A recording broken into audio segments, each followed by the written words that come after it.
Hello and happy summer. If you're seeing this video, that means that you clicked on the link to download the buttermilk biscuit recipe. And I just want to say thank you. And I hope that you enjoy this recipe as much as I have. Stick around. The how-to video on how to make those biscuits are coming up next.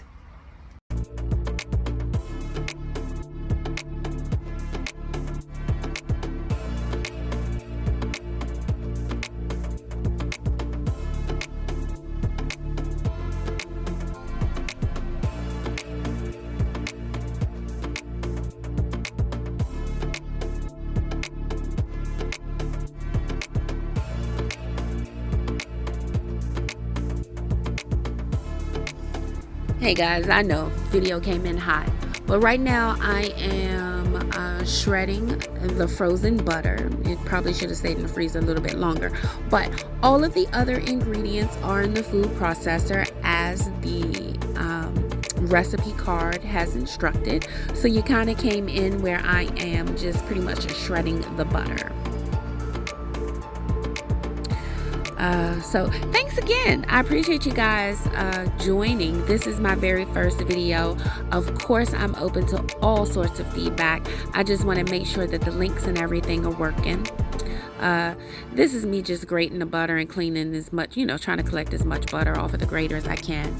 I did put the butter in the refrigerator to keep it cold. Like I said, all of the dry ingredients are in the food processor. I'm pretty much just going to put that on a low stir mix process until all of the ingredients completely mix together.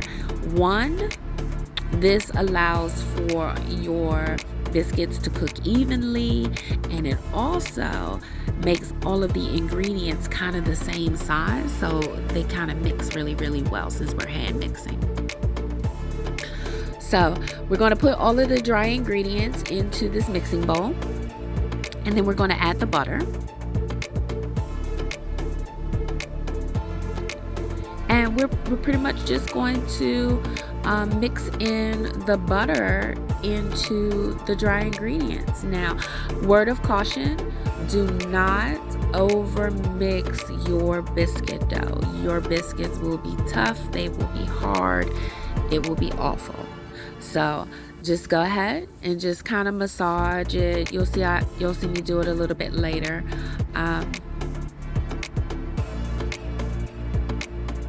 I'm sorry, you guys. I'm collecting all my ingredients. I'm like, what am I doing? Collecting all of my ingredients. I did get the buttermilk out the refrigerator because I wanted the buttermilk and the butter to actually be really cold. And the blueberries.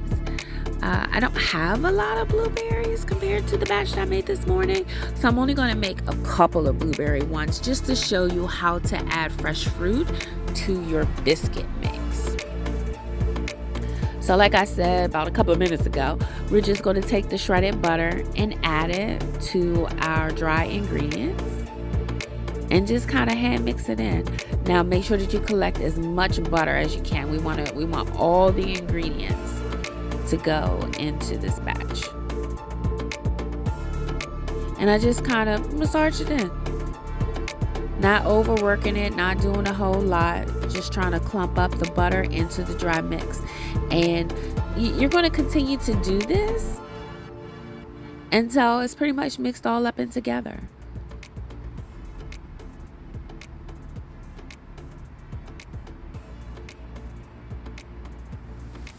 So while you guys are watching me do that, as a sidebar, shout out to Ebony Jackson. She reached out to me. She's building her online cooking and culinary skills in her market, and she's building her audience. And she just reached out and was like, hey, I want to know how to make some homemade biscuits. And so Ebony, I appreciate you. You asking me to do this just propelled me and pushed me to go ahead and get this done. It was on the to-do list, but it's nothing like somebody asking you to do something for me to get the fire under my feet and get it done. So I appreciate you tremendously. What you see here is just me making sure that all the clumps of butter are kind of massaged in so it's evenly distributed throughout the batter. Now I'm going to make a well, just a little hole in the middle. of the flour mixture, and I'm going to pour in half of this buttermilk into it, just because I don't want to overwork the mixture. So I'll just do it a little bit slower. If you feel confident that your biscuit's going to come out wonderful and you can just do it all in one time, by all means, do your thing. Do your thing. This is just a tutorial for those who kind of need some help, you know, along the way with getting started with scratch baking. So as this starts to, you know, kind of mix in together, and if you notice, I'm doing it with one hand. I'm just really lightly just blending it all together, not to overwork it. We want our biscuits as fluffy and as tender as possible. So I'm going to add the remaining bit, make another well, and add the remaining bit of the buttermilk. Now, I do want to give you guys a hack with buttermilk. In the event that you do not have buttermilk on hand, or you don't have the buttermilk mix, because they do have powdered buttermilk, and you can that works just as fine. But if you don't have either one on hand, if you have white vinegar and you also have heavy whipping cream is preferred, but if you don't have that and you have milk, you actually can make a buttermilk hack.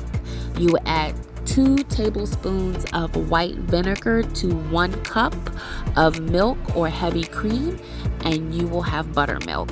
So absolutely heavy cream is preferred, but it definitely will give you the same effect with milk.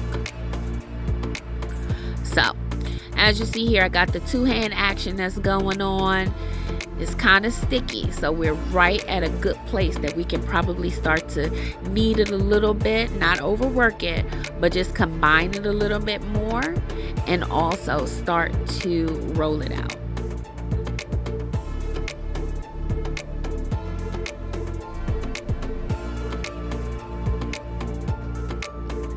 That's me. I want to get all the butter, all of it. I think I probably saw like a couple of strands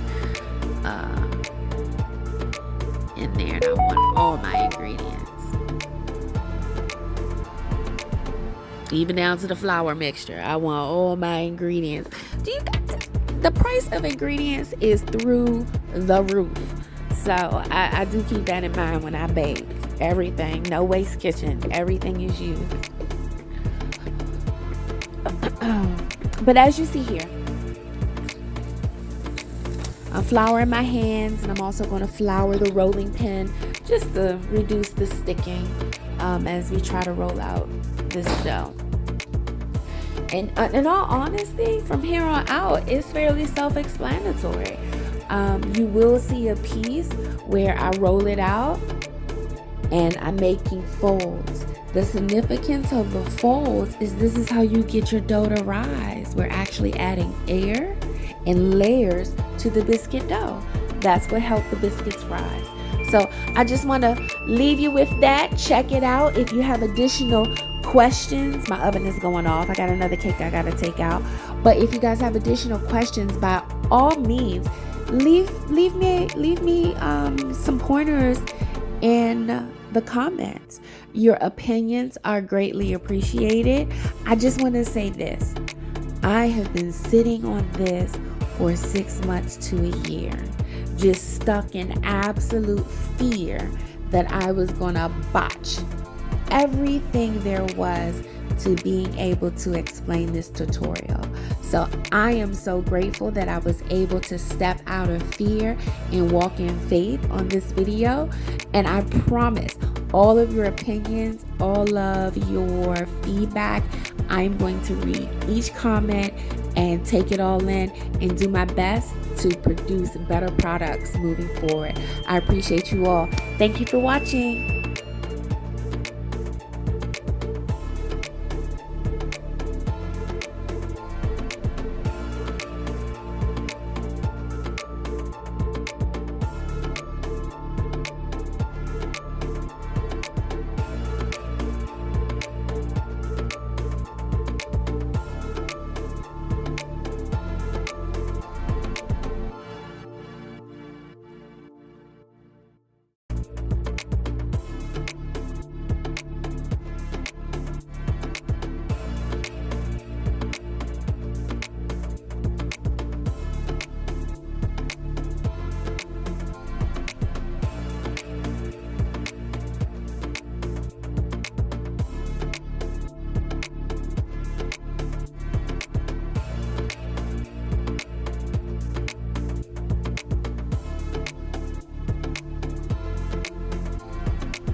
Hey, knock knock, it's me again. I do want to come in and talk about this. If you don't have a biscuit cutter, it's okay. It's okay. A lot of home bakers don't have it, and it will be just fine. Right here in the video, I'm giving you different options that you can use. You can actually use the top of a mason jar. I'm not going to use that one because it's rusted, but you pretty much will use it the same way as you would do a cutter. You will put it down and jar it so that it can cut. I'm going to use this plastic cup, but you can also use a stemless wine glass. It all works the same.